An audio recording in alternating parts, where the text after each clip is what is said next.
Mike Broomhead, live from Milwaukee at the RNC. Yeah, we are sitting down now with Brian Cavanaugh, who was with the Special Assistant to the President for National Security Affairs during the Trump administration. First of all, thank you for doing this. For some reason, I cannot hear Brian on the mic. Can you guys hear him in Phoenix? Are we good now? Hey, Mike. Great to be on the show. Yeah, now we can hear you. Okay, perfect. All right, so let me start off with some national security issues. I know you've been in Arizona testifying on a number of occasions as it pertains to the border and national security. We continue to hear about terrorist threats, people on the terror watch list, fentanyl. Can you give us kind of a national security outlook of what we've seen at the border over the last few years? How risky is it, and what are the big risks? It's absolutely a huge national security risk. What you have going on the southwest border is something akin to an invasion. You look at fentanyl. Fentanyl is something that's eroding the United States from the inside out. It's coming in. The Chinese, this is an organized operation. It's not by accident. It's not a happenstance. We worried about a balloon fly across the country. What was that, a year and a half ago? Yeah, it was more than that, wasn't it? Was it 2 years ago now? Well, there was, it was, I think, about 2 years ago. We had the amount of outcry over that, and I have not seen any reporting on the drone incursions on the southwest border, which what we're having is every month over 1,000 drone incursions on the southwest border. These are sophisticated drones being flown by the cartels, being provided by the Chinese.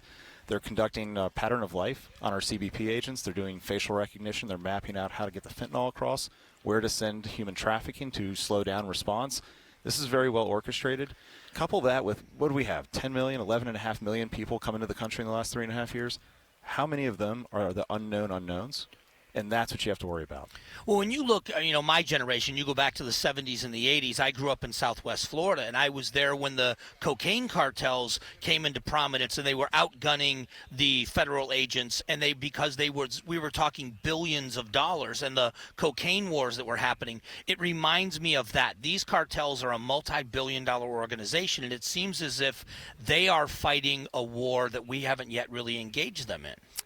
Absolutely, and not only are they using weapons like guns.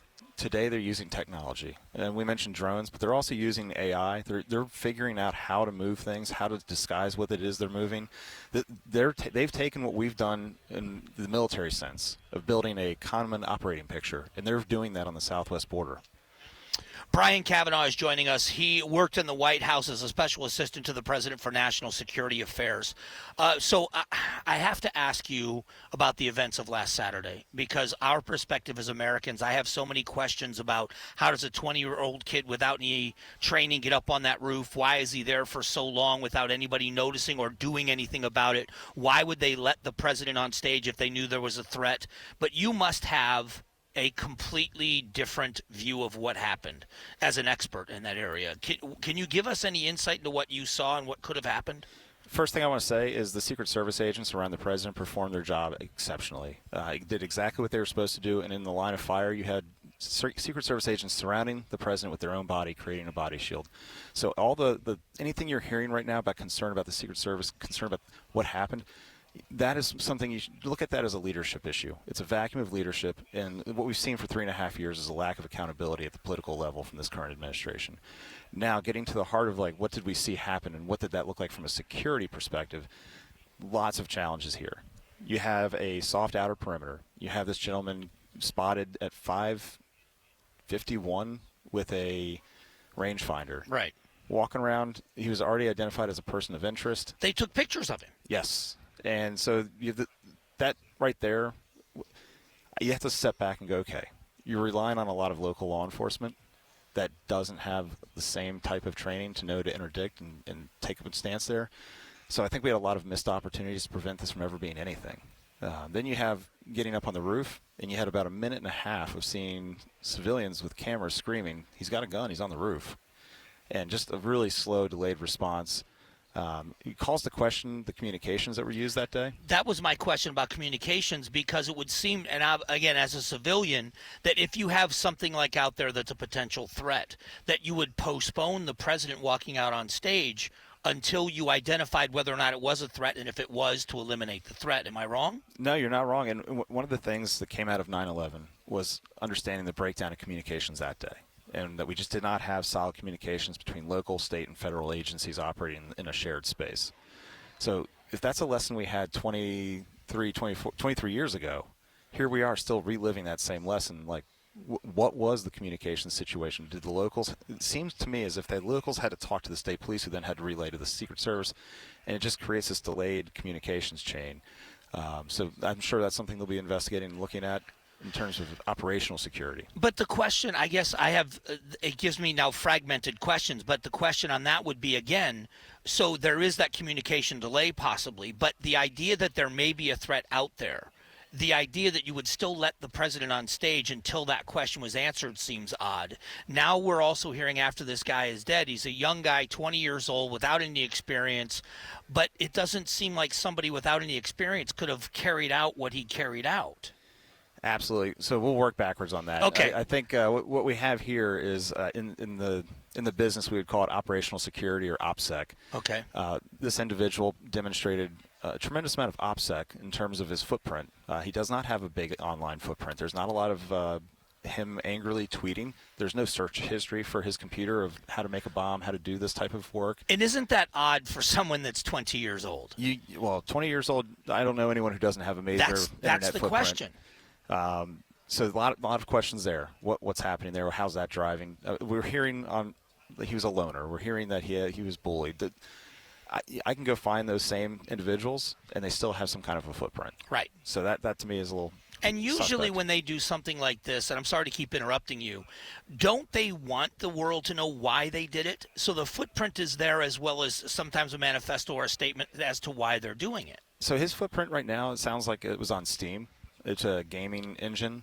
So he did say that his premiere was going to be July 13th. But that's being a little underreported on what they have there. So I hope more comes out on that. But that's still, if you're looking to be notarized for something and to make a real statement, that's an obscure place to do it. Yeah. Okay. Fair enough.